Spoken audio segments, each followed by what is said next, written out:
Begitu si kakek udah pergi, bungkusan putih itu dibuka. Gak tahunya apa isinya, merah delima.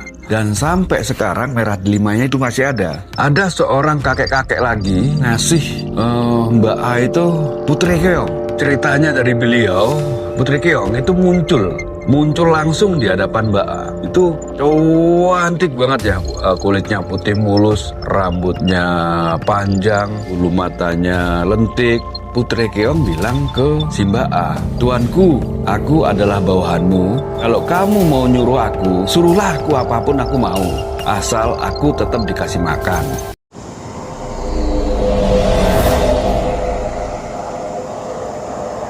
Seperti itu untuk kisah pertama Mbak A yang ditawari harta kekayaan dari Mbah A yang ada di Alas Purwo. Yang kedua, waktu itu si Mbak A itu sudah ganti profesi, masih jualan tapi ganti profesi dari cari kayu. Sekarang Mbak A ini sudah jualan ayam keliling. Nah, suatu hari di siang hari bukan di siang hari, di pas maghrib ya, di pas maghrib ketika Mbak A itu duduk-duduk di depan pintu rumahnya, di dalam rumah, di depan pintu, di dalam rumah, cuman Mbak A itu menghadap ke pintu, itu ada seorang kakek-kakek, ya kakek-kakek, tapi beda lagi. Kalau kakek-kakek ini ceritanya sih membawa tongkat, rambutnya hitam panjang. Mbak A itu dikasih bungkusan kain putih, dikasihkan ke Mbak A. Nah, ketika ditanya ke kakeknya itu, dia bilang gini, "Kek, ini apa?" Ya, terus maksud kakek kesini mau ngapain? "Aku diutus ya sama orang dalam," bilangnya si orang dalam, "untuk ngasihkan ini ke sampean dan gak ada syarat apapun. Ini sampean terima aja, nanti sampean buka ketika aku udah pergi." Begitu si kakek udah pergi, bungkusan putih itu dibuka. Bungkusan putih itu dibuka. Nggak tahunya apa isinya, merah delima. Dan sampai sekarang merah delimanya itu masih ada. Tapi kalau untuk asli atau enggaknya saya nggak tahu ya, karena saya emang untuk barang-barang antik merah delima itu kurang paham yang asli atau yang palsu seperti apa. Terus kemudian ada seorang kakek-kakek lagi itu ngasih Mbak A itu putri keong. Dan syaratnya sih hampir sama ya, dikasih aja begitu aja, dan ceritanya sama aja bahwa mbahnya itu, kakeknya itu adalah suruhan orang dalam untuk ngasih gaman atau keong ya, tapi keong itu ya keong berbentuk keong. Jadi sama mbahnya itu si Mbak A dikasih keong, namanya putri keong, dan syaratnya harus dikasih minyak kalau malam Jumat apa gitu ya, dikasih minyak, dikasih kembang, dan begitu sudah dikasih kembang, dikasih dikasih minyak. Ceritanya dari beliau itu putri keong itu muncul langsung di hadapan Mbak A. Itu cantik banget ya, kulitnya putih mulus, rambutnya panjang, bulu matanya lentik. Nah, si putri keong bilang ke si Mbak A, bahasa halusnya gini, "Tuanku, aku adalah bawahanmu. Kalau kamu mau nyuruh aku, suruhlah aku apapun aku mau. Asal aku tetap dikasih makan." Kasih makannya adalah kembang melon, ya, kemudian minyak apa lupa aku. Pokoknya minyak lah, ya dikasih minyak yang seperti itu, atau minyak jafaron atau minyak apa, tiap malam Jumat Legi atau malam Jumat Pahing, aku lupa itu ya, yang pasti seperti itu.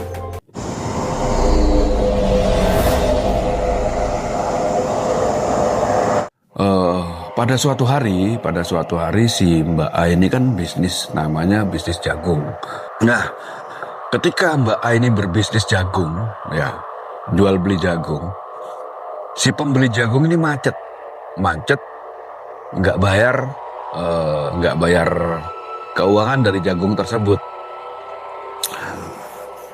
Berapa bulan kok nggak bayar? Akhirnya si Mbak A nyuruhlah si Putri Keong dibangunin sama si Mbak A, nggak tahu rafalnya gimana. Kemudian dia memerintahkan Putri Keong, Putri Keong, kamu harus ke daerah ini, ya. Kamu harus bisa nagih si yang beli jagungku ini kok nggak bayar-bayar. Nah, keesok harinya itu berangkatlah si Putri Keong menuju ke pembeli jagung dengan menyerupai wajah, suara si Mbak A. Assalamualaikum. Waalaikumsalam. Masuklah si Putri Keong tadi yang menyerupai Mbak A. Akhirnya terjadi transaksi di situ. Nggak tahu dengan ajian atau ilmu apa yang dimiliki oleh Putri Keong. Akhirnya membayarlah si juragan jagung tadi. Pulanglah si Putri Keong ke rumah Mbak A dengan menyetorkan uang tersebut. Terus ditanyain tuh si Putri Keong, kok kamu bisa nagih? Yaitu keahlianku. Terus kamu gimana tadi ke sana? Aku menyerupai dirimu. Gitu. Jadi aku pakai suaramu, wajahmu. Akhirnya dengan keahlianku, dia bisa membayar utang-utang yang ada. Akhirnya uang itu tak bawa pulang, seperti itu. Itu cerita tentang Putri Keong. Ada lagi yang paling seru ya. Pas malam satu suro, itu Mbak A kan punya warung. Ya, warung dan ada sedikit di depannya juga ada balai bengong, padepokan. Bukan padepokan ya, ada gubuk lagi. Pas malam satu suro, itu jam 9 malam, warungnya itu belum tutup. Warungnya Mbak A belum tutup. Nah, pas malam satu puro pas malam satu suro habis isya, ada 2 suami istri itu naik dokar lagi. Naik dokar pas itu gerimis-gerimis ya, gerimis-gerimis. Kemudian dia naik dokar ke warungnya Mbak A. Di situ orang tua itu bilang kalau dia punya hajatan, saya dari sana pengen minjem piring sama sendok. Karena Mbak A itu punya stok banyak untuk piring dan sendok. Dikasihlah 50 piring dan 50 sendok dikasih. Besok mau dikembalikan katanya. Habis dibawa oleh si suami istri yang naik dokar itu, naik delman. Kemudian dia pergi. Padahal waktu itu kan gerimis agak hujan sedikit. Jadi kan tanahnya lembek tuh. Nah, ketika simbahnya itu sudah pergi, suami istri pergi, kakek nenek itu ya, disenterin itu sama Mbak A itu jalannya itu. Loh, kok nggak ada bekas-bekas ini? Bekas-bekas roda. Padahal harusnya kan ada bekas-bekas roda itu. Kalau memang dokar itu milik warga kampung sebelah. Ternyata nggak ada. Itu cerita beliau, itu sampai 3 kali ya. 3 kali minjem dan nggak pernah dibalikin sampai sekarang. Dan yang terakhir dia bilang ke suaminya Mbak A, si Mas A, dia bilang kalau mau cari aku ada di situ. Nah, itu yang terakhir kalinya. Jadi ketika dia minjem yang terakhir kalinya perabotan itu, dia bilang kalau mau cari aku ada di situ. Nah, akhirnya keesok harinya itu dicarilah sama si Mas A. Ternyata di daerah situ cuma ada gundukan tanah dan ada batu-batuan.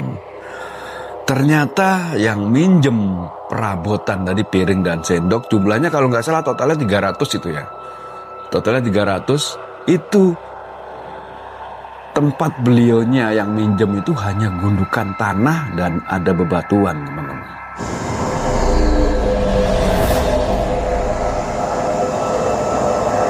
Wah, cerita hari ini begitu padat dan seru banget. Dan kita akan menceritakan cerita-cerita yang lainnya lagi. Nanti akan ada di episode berikutnya, yaitu cerita kita tentang beli gede yang berasal dari kampung Bali. Wah, keren teman-teman. Ceritanya akan kita lanjut di episode berikutnya. Untuk cerita kali ini, aku cukupkan sekian. Jangan lupa like, comment, and subscribe. Wabillahi taufiq wal hidayah. Wassalamualaikum warahmatullahi wabarakatuh. Sampai jumpa lagi.